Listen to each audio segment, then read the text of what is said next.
Episode 2. Terlalu dingin. Wanita itu seperti merintih kesakitan. Sementara aku masih memikirkan kata-katanya barusan. Tubuhku sudah mulai rusak. Mohon maaf, Mbak. Maksudnya apaan, ya? Tanyaku. Tolong.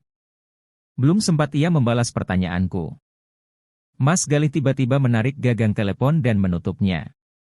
Dibilang gak usah diangkat, gak nurut amat, ucapnya marah. Tapi, Mas. Tadi ada orang minta tolong. Mas Galih menatap layar kecil di atas deretan angka telepon.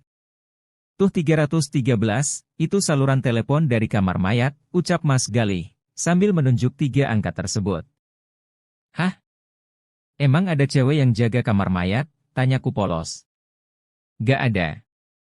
Lagian jam segini, mana ada orang di sana? Rumah sakit juga kan lagi sepi. Ih, jadi merinding saya, ucapku. Kami pun langsung berjalan keluar, duduk di kursi depan. Kring. Kring. Telepon itu kembali berbunyi. Mas? Aku menatap Mas Galih. Udah biarin aja. Selama kami duduk di kursi depan. Bunyi telepon itu terus menemani. Tak ada satupun dari kami yang berani mengangkatnya. Hingga telepon itu berhenti berdering tepat pukul 3 pagi.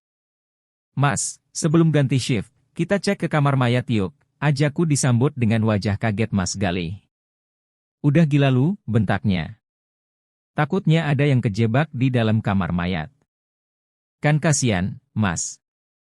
Ogah ah, lu aja sendiri. Kami hanya duduk saja, tanpa mengobrol sedikit pun.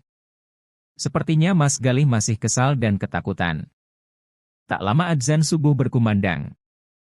Mas, saya ke musola dulu ya, ucapku memecah keheningan.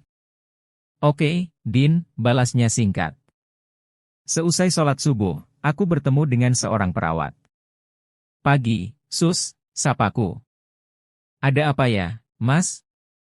Kalau penjaga kamar mayat siapa ya, tanyaku. Perawat itu tercengang mendengar ucapanku. Mas Satpam baru ya? Iya, Sus. Oh, Pak Supari yang biasa jaga. Palingan bentar lagi juga datang. Makasih ya, Sus.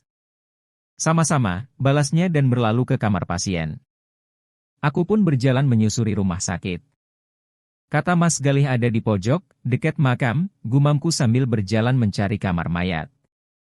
Nah, kulihat sebuah papan besi berwarna hijau dengan tulisan, kamar mayat, dan tanda panah ke atas. Ternyata benar, harus melewati lorong panjang. Karena letaknya ada di ujung lorong.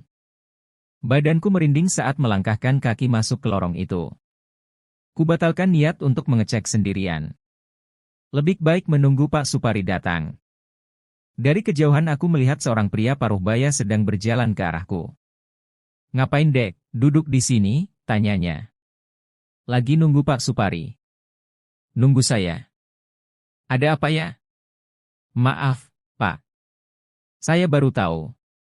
Iya gak apa-apa, tapi ada apa ya cari saya? Semalam ada cewek nelpon dari kamar mayat. Saya mau ngecek, takutnya ada orang kejebak di sana. Oh. Adek satpam baru ya? Iya. Itu udah biasa, Dek. Jadi cuekin aja. Gak dicek dulu, Pak. Ya sudah kalau adek gak percaya. Sini ikut, ajaknya seraya berjalan memasuki lorong panjang. Hawanya sangat berbeda dengan di luar. Padahal matahari sudah terbit, tapi udaranya terasa lembab dan dingin. Aku sampai merinding beberapa kali. Pak Supari menghentikan langkahnya tepat di depan pintu kamar mayat. Adek mau cek ke dalam, tanyanya sambil tersenyum. Boleh, Pak. Pak Supari membuka pintu. Tiba-tiba tercium bau busuk yang menyengat. Spontan aku langsung menutup hidung, begitu pula dengan Pak Supari. Bau apa ya ini, ucap Pak Supari, kemudian menyalakan lampu. Kayaknya dari sana, Pak, ucapku. Iya, dari kamar pendingin, balasnya. Kami berjalan ke kamar pendingin. Bau busuk itu semakin menyengat. Aku berusaha menahan nafas. Astagfirullah, ucap Pak Supari. Kenapa, Pak? Lemari pendinginnya mati, kayaknya konslet. Kemarin pas saya pulang gak kenapa-napa. Ya udah, Pak. Sekarang panggil teknisi listrik aja, ucapku lalu mengajaknya keluar. Aku sudah tak tahan dengan bau busuknya. Pak Supari cepat-cepat menelepon teknisi listrik. Sedangkan aku langsung pamit pulang, karena shiftku sudah selesai. Esok harinya, aku kembali ditugaskan untuk berjaga malam. Mas Galih sepertinya tidak datang karena sedang tidak enak badan. Jadi aku harus berjaga sendirian. Aku mendapat kabar kalau lemari pendingin sudah diperbaiki. Setidaknya itu membuatku jauh lebih tenang. Semoga saja tidak ada telepon dari kamar mayat. Semakin malam rasa takutku semakin bertambah. Apalagi setiap melihat gagang telepon di atas meja. Sampai akhirnya aku mempunyai ide untuk mencabut kabel telepon itu. Namun, tiba-tiba, kring, kring. Telepon itu berbunyi. Kuperhatikan nomor yang tertera di sana. Angkanya 313 alias saluran telepon dari kamar mayat. Bagaimana bisa ada telepon masuk, padahal kabelnya sudah kucabut? Bersambung.